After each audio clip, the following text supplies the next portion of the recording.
She sat alone on the train platform, the cold metal bench pressing into her thighs through the thin fabric of her skirt, as if reminding her of the hardness of the world she was trying to escape. The air was thick with the scent of diesel and damp concrete, a familiar perfume in this forgotten corner of the Midwest where trains still rattled through like ghosts from a bygone era. Clara's fingers clutched the handle of her worn leather suitcase, its edges frayed from years of half-hearted journeys, a trip started but never finished, promises made but never kept. She had arrived here at dawn, when the sky was still a bruised canvas of indigo and gray, and now, as the sun climbed higher, casting long shadows across the empty platform, she wondered if this was the place where her story would finally diverge from the endless loop of regret. The platform was a relic, its wooden planks warped and splintered, the paint on the sign reading Willow Creek Station peeling like old skin. No one else waited here. The town of Willow Creek had long since turned its back on the rails, preferring the hum of highways and the isolation of pickup trucks. Clara's eyes, a deep hazel that held the weight of unspoken sorrows, scanned the horizon where the tracks stretched out like veins leading to the heart of somewhere else. She wasn't sure why she had chosen this stop, but perhaps it was the name, evoking images of gentle streams and rooted trees, things she had never known in her nomadic life. Or maybe it was simply exhaustion, the kind that seeps into your bones after too many nights in motels with flickering neon signs. Her coat, a faded wool thing she'd inherited from her mother, hung loosely on her frame, and she pulled it tighter against the chill that wasn't just from the wind. Memories flickered in her mind like faulty film reels, her father's voice, slurred from whiskey, telling her she was born to wander, her mother's quiet resignation as she packed Clara's lunch for school, knowing one day the girl would pack her own bags and leave. Clara had left, all right, first at 18, chasing dreams in the city lights of Chicago, then bouncing from job to job, lover to lover, always one step ahead of commitment. Now, at 32, she sat here, ticketless, purposeless, waiting for a sign that might never come. The distant rumble of an approaching train stirred the air, but it wasn't the one she might board. It was a freight hauler, loaded with coal or timber, thundering past without a glance at the platform. Dust and debris kicked up in its wake, swirling around her like a miniature tornado, and she shielded her eyes, coughing lightly. When the noise faded, silence returned, heavier than before. That's when she heard the footsteps, a slow, deliberate, crunching on the gravel that bordered the platform. She didn't look up at first, assuming it was some local farmer or a stray dog, but the steps grew closer, stopping just a few feet away. A shadow fell over her, tall and broad, and she finally raised her gaze. There he stood, a man who seemed plucked from the pages of a Western novel, his silhouette framed against the midday sun. He wore a wide-brimmed Stetson, weathered to a soft brown, tilted low over eyes that were hidden in shadow. His face was tanned and lined, not from age, he couldn't be much older than here, but from a life spent under open skies. A duster coat, long and dusty, hung open over a flannel shirt tucked into jeans that bore the marks of hard work, faded knees, a patch on one thigh. His boots were scuffed leather, the kind that had walked miles on unforgiving terrain. A silver buckle on his belt caught the light, etched with what looked like a ranch brand. He leaned casually against a rusted lamppost, one hand in his pocket, the other holding the reins of an invisible horse. No, not reins, nothing at all. He was empty-handed, yet his presence felt loaded, like a gun in a holster. Ticket to leave, or to stay? His voice was low, gravelly, with a drawl that spoke of southern roots transplanted to these northern plains. It wasn't a question laced with judgment, but curiosity, as if he asked it of every stranger who passed through. Clara blinked, caught off guard. She straightened her back, her suitcase shifting slightly at her feet. "Excuse me?" she replied, her tone sharper than intended, a defense mechanism honed from years of unwanted conversations in bars and bus stops. He didn't flinch. Instead, he nodded toward her suitcase, then gestured vaguely at the tracks. "You got that look about you, the one folks get when they're teetering on the edge. So, which is it? You buying a ticket out of here, or you planning to put down roots in Willow Creek?" She studied him, searching for signs of threat or mockery. His eyes, now visible as he tilted his hat back slightly, were a piercing blue, like shards of sky after a storm. There was no malice there, only a quiet knowing that made her uncomfortable. "I don't have a ticket," she said finally, her voice softening. "And I don't know you. Why do you care?" "Don't need to know you to see it," he said, pushing off the lamppost and taking a step closer, though he kept a respectful distance. "Name's Eli. Eli Hawthorne. Been riding these parts for years. Seen plenty like you folks with one foot on the train and the other stuck in the mud. Ain't no shame in it. Just curious, is all." Clara's mind raced. Hawthorne, the name rang a faint bell, like something from a local legend or a half-remembered news article. But she pushed it aside. "Clara," she offered reluctantly. "Clara Voss. And I'm not like anyone. I'm just waiting." Eli chuckled, a warm, rumbling sound that cut through the tension. "Wait, that's what they all say, but waiting for what? The next train? A better life? Or maybe just for the courage to decide?" He sat down on the bench opposite her, the wood creaking under his weight. Up close, she could smell hemmer leather and earth, with a hint of tobacco. Not unpleasant, just real, in a way that city men never were. She shifted uncomfortably, glancing at the tracks again. The freight train was long gone, leaving only echoes in the air. "What makes you the expert on decisions?"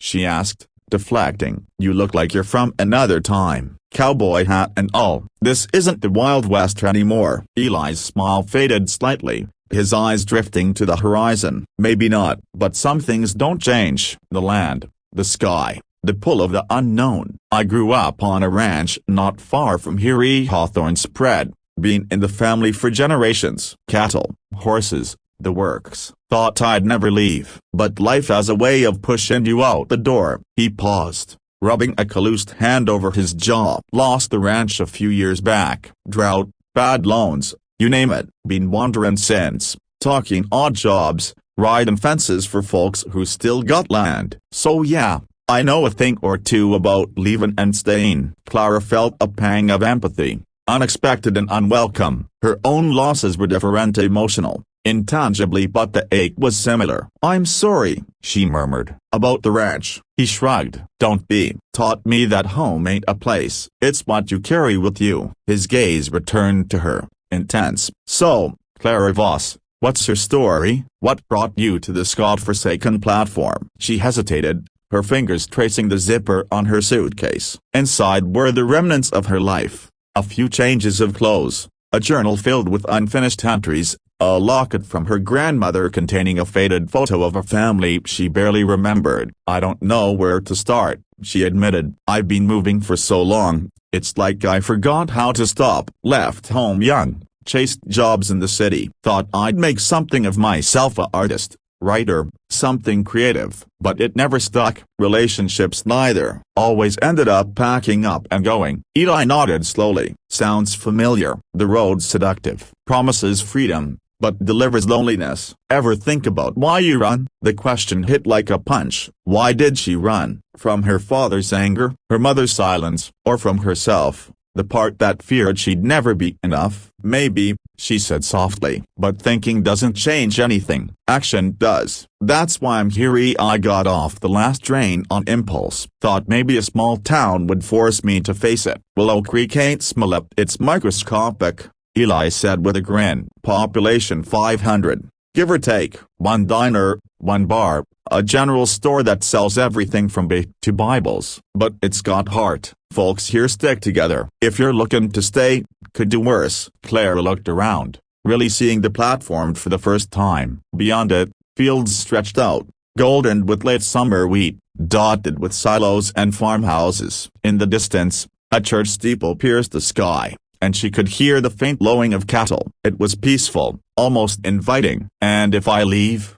she asked. "Then you leave," Eli replied simply. "But you'll carry this moment with you." "The question I asked, it'll haunt you until you answer it." The sun dipped lower, painting the sky in hues of orange and pink. Clara felt a stir in her chest, a mix of fear and excitement. For the first time in years, she didn't feel alone in her indecision. Eli's presence was an anchor, grounding her in the present. "Tell me more about Willow Creek," she said, surprising herself. "What keeps you here now?" Eli's eyes lit up. "Ah, now that's a story. Started with the ranch, Like I said, my pa built it from nothing. I homesteaded the land back in the 50s. We had horses that could outrun the wind, cattle that won prizes at the state fair. Ma was the heart of it all, cooking meals that could bring a man to his knees. But after she passed, Pa lost his fire. Then the drought hit, and the bank took it all. I could have fought, but I was young, angry, hit the road instead. Clara leaned forward, drawn in. Where did you go? Everywhere. Rodeo circuit first. A bull rided, roping, made some money, broke some bones, then drifted west, worked on oil rigs in Texas, fished in Alaska, even tried my hand at acting in Hollywood, a extra in a western. Can you believe it? But nothing stuck. Always felt like I was missing something. What brought you back? She pressed. A letter, Eli said, his voice dropping. From an old friend. Said the town was dying, needed hands to revive it. Came back thinking I'd stay a month. That was 3 years ago. Now I work at the local stable, train horses, help with the annual fair. It's not glamorous, but it's real. As he spoke, Clara imagined his life. Feel the sweat of labor, the satisfaction of a job well done, the camaraderie of small-town nights. It was so different from her urban scramble, the endless hustle for gigs that paid in exposure rather than cash. Sounds nice, she whispered. Stable. Eli laughed. Pun intended. But yeah, stability ain't boring if you find the right rhythm. What about you, Clara? What do you do when you're not waiting on platforms? I'm a photographer, she said, the words feeling rusty. Freelance. Weddings, events, some landscapes. But lately, it's been more about surviving than creating. Show me,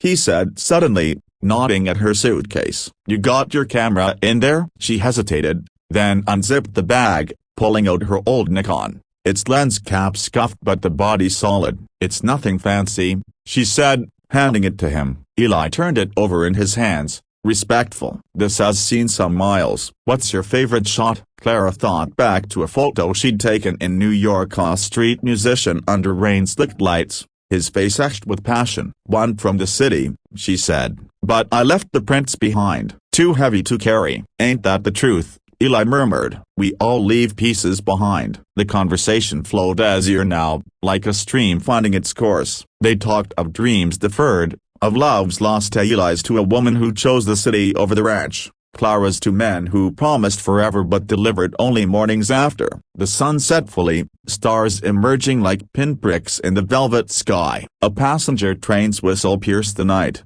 approaching slowly. That's the 8:15, Eli said. Last one out tonight. Goes to Denver, then beyond. Clara stood, heart pounding. The train pulled in, doors sliding open with a hiss. Passengers disembarked, but none boarded. It waited, engine humming. Ticket to leave, or to stay? Eli asked again, standing beside her. She looked at him, then at the train, then at the town lights twinkling in the distance. Stay, she said, the word foreign but right. For now. Eli smiled. Welcome to Willow Creek, Clara Voss. Let's see what tomorrow brings. As the train pulled away without her, Clara felt the platform solid under her feet. For the first time, leaving didn't feel like the only option. But as they walked toward the town, she couldn't shake the feeling that Eli's question was just the beginning, that Willow Creek held secrets as deep as the tracks that led away from it. The walk into town was longer than Clara expected, the gravel path winding through fields that rustled with night creatures. Eli's stride was easy, unhurried, as if time bent to his will rather than the other way around. She matched his pace, her suitcase bumping against her leg, a rhythmic reminder of her choice. The air cooled rapidly, stars overhead a brilliant scatter, unpolluted by city glow. You always pick up strays on the platform?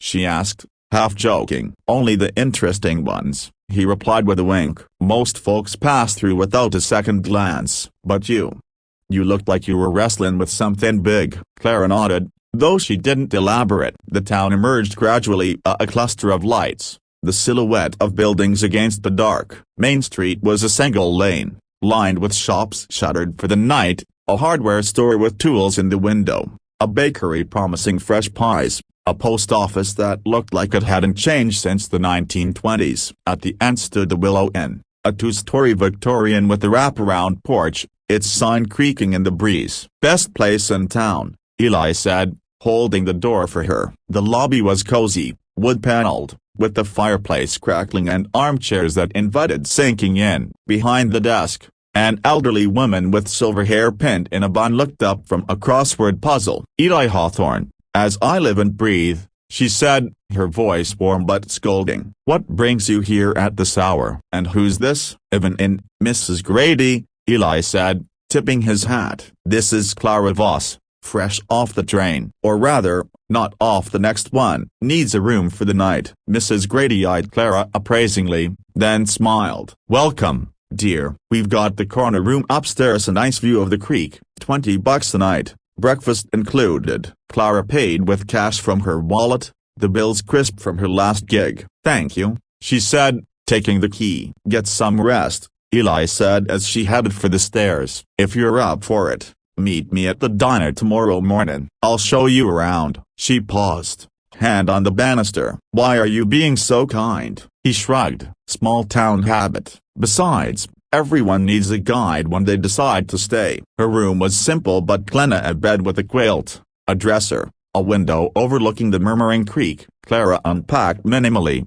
hanging her coat, placing her camera on the nightstand. She laid down, staring at the ceiling, mind whirling. Sleep came fitfully, dreams of trains and cowboys blending into one. Morning dawned bright, sunlight filtering through lace curtains. Clara, dressed in jeans and a sweater, grabbed her camera, and headed to the diner Eli mentioned. It was called the Rusty Spur, a chrome and vinyl relic with booths and a counter lined with stools. The smell of coffee and bacon greeted her as she pushed open the door. Eli was there, nursing a mug, talking to a burly man in overalls. He waved her over. "Mornin'. This is Hank. Owns the garage." "Hank, Clara." "Pleasure," Hank grunted, tipping his cap before returning to his eggs. Clara slid into the booth, a waitress pouring her coffee without asking. "So, what's the tour?" she asked Eli. "Whatever you want. Stables first." "I got horses to tend," she agreed, and they spent the morning at the Hawthorne stable. Wait, no, it wasn't his family's anymore, but a community one. Eli introduced her to the animals, a bay mare named Rosie, a spirited colt called Thunder. Clara snapped photos, the click of the shutter familiar and comforting. Eli showed her how to groom, his hands gentle on the horse's flank. "You've got a good eye," he said, looking at her through the viewfinder as she framed the shot. "Thanks," she replied, blushing slightly. Lunch was at the diner again, burgers and fries, stories exchanged. Eli spoke of town history, the flood of '92, the famous outlaw who hid out in the hills, the annual rodeo that drew crowds from miles around. Clara shared snippets of her life, feel the thrill of capturing a perfect moment on film, the loneliness of dark rooms, the ache of unfulfilled potential. Afternoon brought exploration, the creek, where they skipped stones, the old mill, abandoned but picturesque, the library, small but stocked with classics. Clara felt layers peeling away, her guard lowering with each laugh, each shared glance. As evening fell, they sat on the inn's porch, watching fireflies dance. "Thank you," she said, "for today." "My pleasure," Eli replied. "Staying feels good, don't it?" "It does," she admitted. But in the quiet, doubts crept in. Was this real, or just respite? And what about Eli? Was his kindness genuine, or did he have his own reasons? Little did she know, as the night deepened, that Willow Creek's secrets were just beginning to unravel, and her choice to stay would entangle her in a web far more complex than a simple train ticket.